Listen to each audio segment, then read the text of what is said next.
Oya champion. Bahati mbaya sana tuko kwenye kizazi ambacho kuonekana tajiri ni muhimu sana kuliko kutafuta utajiri wenyewe.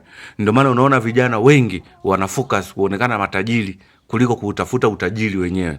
Wakati huo matajiri wenyewe hawahangaiki hata kununua vitu vya gharama, kuonyesha kwamba wanaenda clubs, yani kutuaminisha kwamba wao wana hela, hawahangaiki kufanya hicho kitu. Sasa umri wa miaka 15 hadi 25 kwenda 30 ni umri ambao hutakiwi kuhangaishwa na vitu vya starehe. Hutakiwi kuhangaika kutafuta mahusiano, hutakiwi kuhangaika kuonyesha watu kwamba wewe umefanikiwa. Ni umri ambao unatakiwa kila pesa unayoipata ununue asset. Na asset sio lazima ununue kiwanja.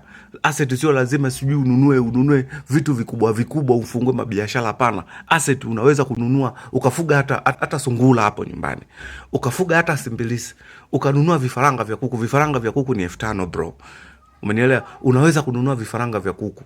Kadri vinavyozidi kusogea unaviuza vile, kila mwisho wa mwaka unanunua kitu kimoja kikubwa. Mfano, umeamua kununua vifaranga vya kuku. Kila ukipata 3,000 5,000 unanunua kifaranga cha kuku. Si ndio?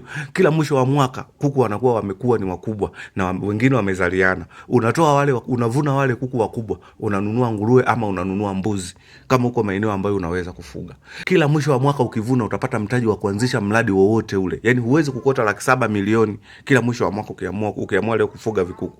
Kwa kama utaweza kupata 700,000 milioni unaweza kuanzisha mradi wowote ule ambao utakuinua.